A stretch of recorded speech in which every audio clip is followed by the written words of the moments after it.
Tere tulemast Musta kassi taro lugemisse Kaljukitsed. Siit tuleb lugemine teile nädalaks 1.–7. juuni. Olemegi jõudnud juunikuusse. Täiesti uskumatu, kuidas aeg lendab. Olen teile siia valmis võtnud 7 kaarti. Ja vaatame, mis neil kaartidel teile siis selleks nädalaks öelda on. Nädal algab teil siin Sauade 10-ga. Sauade 10 minu jaoks on raske koormakaart. Te olete kas ise võtnud endale raske koorma kanda või on teile pandud rohkem ülesandeid, kui te sooviksite, et te tunnete, et teil on väga palju kohustusi. Võib-olla ongi kohustusi palju pere ees, kohustusi töö juures, võib-olla veel mingeid kohustusi, hoolitseda võib-olla vanavanemate eest või kuskil veel mingite lähedaste eest. Et käia võib-olla abistamas kedagi, kes ise ei saa väga hästi hakkama, et te tunnete, et teil on väga palju kohustusi. Aga kuna seal kõrval on kohe Sauade kuninganna, siis Sauade kuninganna on särav.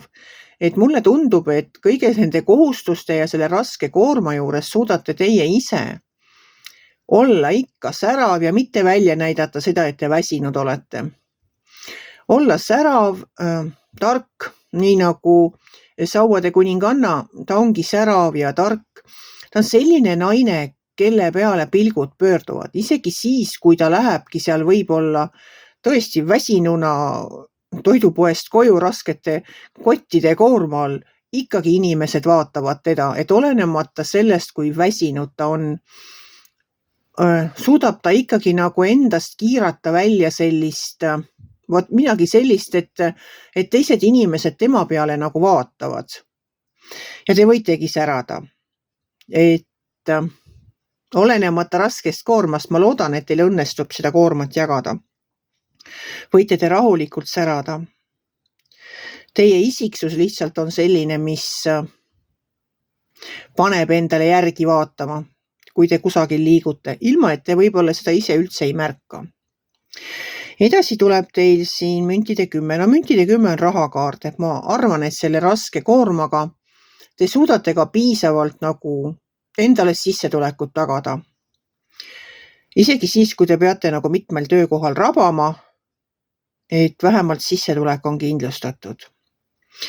Edasi tuleb teil karikate 6. No karikate 6 on nostalgiakaart. Ta on mineviku vaatamise kaart. Ta on ka selline kaart,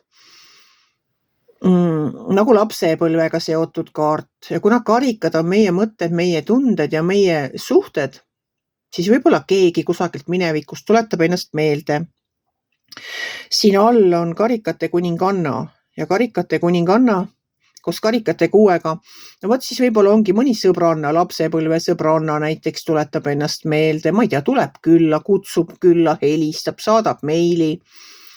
Võt midagi sellist, mingi selline lapsepõlve radadel minevikus rändamine, selline nostalgia, võib-olla lähete kuhugi oma lapsepõlve radadele, lähete külla võib-olla mõnele lapsepõlve sõbrannale.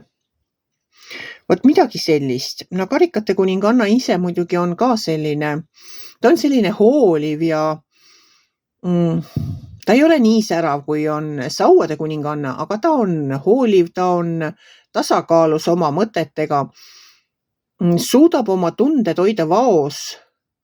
No Kaljukits ise ka ei purska just tuld, et suudab ka enda tunded vaos hoida ja jääda rahulikuks igas situatsioonis. Analüüsib ennem, kui midagi ütleb. Et minu meelest on Kaljukitsed suhteliselt sellised rahuarmastajad ja perehoidjad.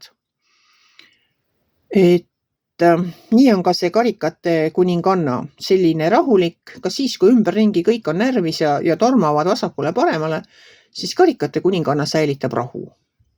Tema suudab olla toeks, kui kellelgi on mure, kuulab ära, lohutab, aitab, kui saab. Tema juurde, ta on väga hea sõbranna, tema juurde saab alati minna.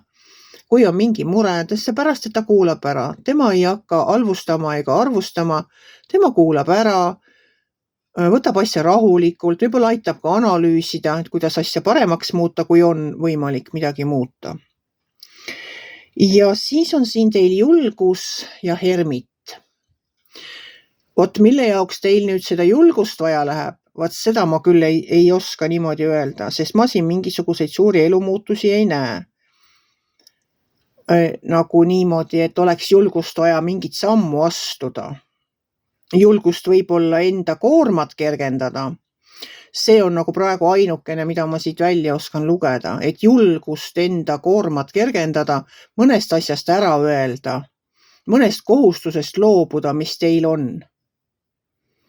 Võib-olla see on see julgus, mida te peaksite nagu rakendama, kus enda julgus kokku võtta, et öelda ei. Ja kaljukitsed, kas te oskate ei öelda? Või tormate kõigile appi igas olukorras? Hermiti kaart on ühtepidi nagu endasse vaatamise kaart, analüüsimise kaart, mis minevikus on hästi läinud, mida sealt kaasa võtta, mida maha jätta. Ja teiselt pidi on hermiti kaart ka, eks ta ongi selline kaart, kus tuleks aeg maha võtta, nagu leida see hetk, et kuulata, mis hingel öelda on. Leida aeg iseendale, täiesti iseendaga olemiseks, et mitte ükski ei segaks teid, see maailma müra kinni keerata. Leida see kusagil see vaikne nurk, minna loodusesse võib-olla. Et saaks olla üks tunnikene täiesti oma ette, ilma ühegi mürata ja kuulata iseenda sisemist häält. Et hermiti kaart minu jaoks tähendab ka seda, et tulevad need vastused küsimustele, mida te olete nagu küsinud või millele te vastuseid ootate. Ta on nagu selline lamp hakkab peas põlema, et istute oma pimedas toas ja keegi tuleb ja lülitab lihtsalt teil valguse sisse, nagu paneb tule põlema toas, pimedasse tuppa. Vot siis hakkab kõik nagu selgelt hakkate nägema asju. Kui te suudate leida selle aja iseendale, lihtsalt olla, lihtsalt kuulata, mida teie hing teile tahab rääkida, siis tulevad need vastused ka. Tulevad need vastused ja tulebki see teadmine, hakkabki lamp peas põlema ja te näete nagu selgemalt.